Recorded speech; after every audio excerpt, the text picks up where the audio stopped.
18h, vous êtes bien à l'écoute de Radio Pays Guyane et place à l'information de ce mardi 5 janvier 2021. Les titres avec Arnaud Béharry, Lolcerdaire. Bonsoir Arnaud. Bonsoir Royan, bonsoir à tous. Dans l'actualité de ce mardi, l'actualité est marquée par le ras-le-bol du personnel d'Air Guyane en débrayage ce matin pour dénoncer les retards de versement de salaire et autres dysfonctionnements. Dans l'actualité du coronavirus, on reviendra sur la vaccination avec plusieurs semaines de retard par rapport à l'Hexagone. Les premières doses arrivent dès la semaine prochaine en Guyane. Pour en parler, Clara Debord était l'invitée du Grand Forum, la directrice de l'ARS Guyane. Le pétrole au Suriname permettra-t-il d'assurer son développement ? La question se pose avec la nouvelle découverte faite au large de notre voisin de l'Ouest. Élément de réponse avec l'Institut de Relations Internationales et Stratégiques. Et puis enfin, on terminera ce journal avec de la littérature, un recueil de nouvelles. Les filles de l'électorial, c'est son nom, un ouvrage avec la Guyane comme décor. Voici votre journal de 18h, bienvenue.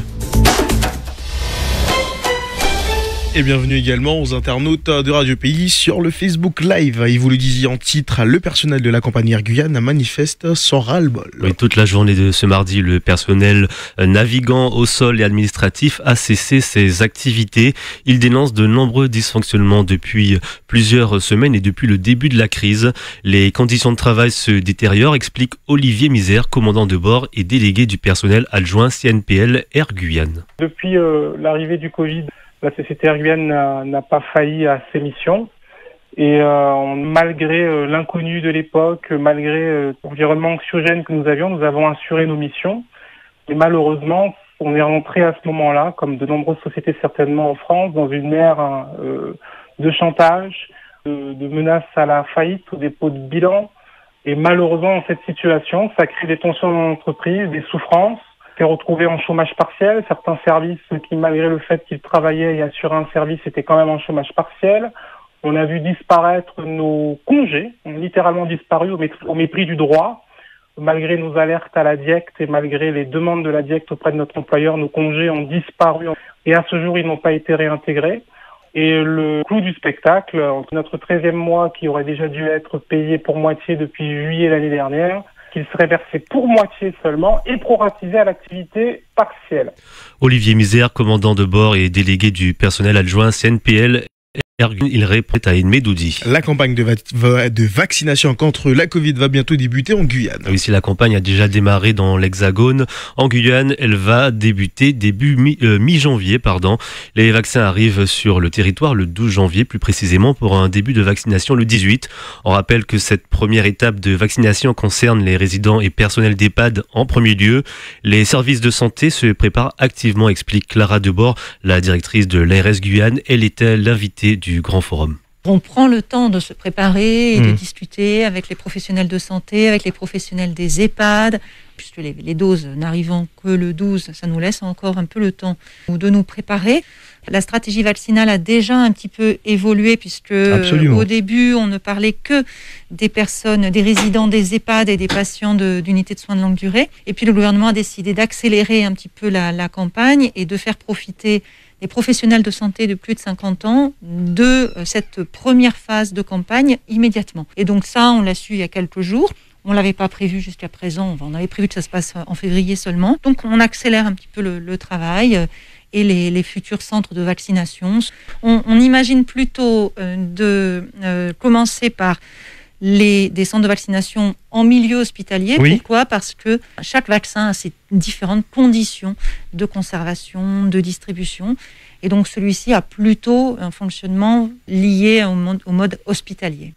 Clara Debord, la directrice de l'ARS, elle répondait à Gilles Vernet. Et on fait le point épidémiologique quotidien. 124 déclarés positifs au Covid-19 ce mardi sur 1300 tests réalisés. Alors du côté des hospitalisations, 23 patients sont hospitalisés et 4 sont en réanimation.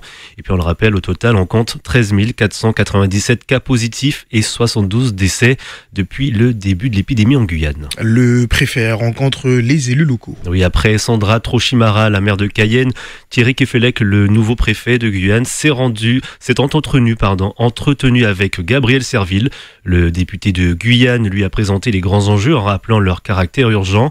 Et puis ce matin, le représentant de l'État a rencontré Rodolphe Alexandre, le président de la CTG. Les deux hommes ont abordé de nombreux dossiers, campagne de vaccination, environnement ou encore il était question d'économie. Radio Pays, la suite du journal, Arnaud Béhari-Lolsirder. Dans le reste de l'actualité, Air France développe son offre vers Paris. Le directeur régional de la compagnie en Guyane a annoncé 3 fréquences supplémentaires par semaine pour les vols Air Guyane entre Cayenne et Roissy-Charles de Gaulle à partir du début du mois d'avril. Et puis des rotations, ce sont des rotations en plus des quotidiennes vers Orly. Du pétrole a de nouveau été découvert au large du Suriname il y a quelques semaines. Une découverte faite par la compagnie minière ExxonMobil. Le Suriname et le Guyana constitueraient ainsi, selon l'Institut américain d'études géologiques, la 11e réserve mondiale de pétrole. Mais attention, car pétrole ne veut pas pour autant dire développement économique assuré, prévient Francis Perrin. Il est spécialiste des problématiques énergétiques et directeur de recherche à l'IRIS, l'Institut de relations internationales et stratégiques. On l'écoute. Pour ce pays, c'est un changement considérable. Ce n'est pas une économie d'une taille considérable. Et le secteur pétrolier va devenir évidemment le secteur d'activité le plus important pour le Guyana dans les années qui viennent.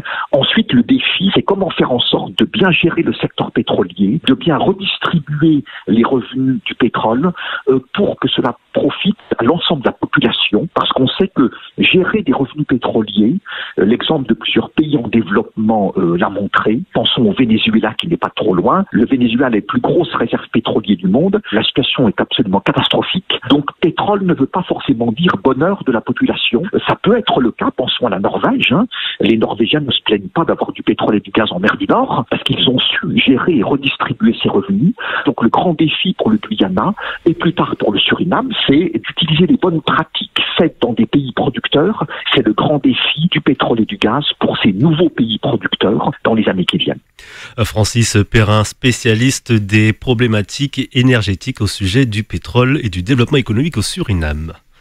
Vous le savez, depuis l'année dernière, les dates des soldes en Guyane sont communes à celles fixées au niveau national. Donc pour cette année 2021, les dates des soldes d'hiver sont fixées au mercredi 20 janvier à 8h jusqu'au 16 ou bien 23 février. La date de fin n'est pas encore fixée. La Guyane comme décor d'un recueil de nouvelles. Oui, l'auteur, c'est un professeur d'histoire-géographie qui a exercé à Cayenne entre 1999 et 2004. Il s'appelle Olivier Hainaut. Il habite à Bressuire, dans le Charente. Pour lui déjà le deuxième livre qu'il consacre à la Guyane. Et comme on dit, jamais 203. Après son nouveau livre, Les filles de l'Équatorial, Olivier Hainaut prépare un autre recueil de nouvelles. Des nouvelles encore une fois sur le territoire guyanais en toile de fond. On l'écoute. Le troisième, il est presque terminé. Et il s'appellera La remontée du fleuve lointain. Et ça sera pareil, ce sera encore 7 nouvelles sur la Guyane, mais cette fois-ci au XVIIIe siècle, au XIXe siècle. Et donc à travers ces fictions de nouveau, je suis prof d'histoire, mais c'est bien des fictions que j'écris, j'aborderai les problèmes des premières rencontres entre les Européens et les Amérindiens, j'aborderai le problème de l'esclavage. Ça, c'est pour le XVIIIe siècle. Et puis pour le XIXe siècle, bien sûr, le bagne. Il y aura des histoires qui se passeront au bagne au camp de la transportation à Saint-Laurent-du-Maroni. Toujours des fictions, mais toutes mes fictions sont toujours bien documentées, à la fois géographiquement et historiquement, mais ce sont des fictions. Et on termine avec cette bonne nouvelle pour l'US Sinnamary. Oui, dans l'actualité sportive, la Fédération française de football a rejeté les demandes du phare du Petit Canal. On le rappelle, le club guadeloupéen a déposé 2 réclamations à la suite du match entre les deux clubs dans le cadre du 8e tour de la Coupe de France. L'US Sinnamary avait remporté le match, mais le club de la Guadeloupe contestait l'effectif guyanais. Il manquait un gardien remplaçant, mais aussi une erreur sur le prénom d'un des joueurs. Pour la fédération, il apparaît qu'aucune fraude à relever à l'encontre de l'US Sinnamary. Merci beaucoup Arnaud Béhari-Lolsirder. Le prochain point de l'information, ça sera demain dès 5h dans les matinales avec Florian Royer et Medouzi de retour à 13h. Quant à vous, on vous retrouve demain à 18h. Merci, une très belle soirée à l'écoute de Radio Pays. Et un journal de 18h à revivre également sur le Facebook Live de Radio Pays, également sur la page YouTube.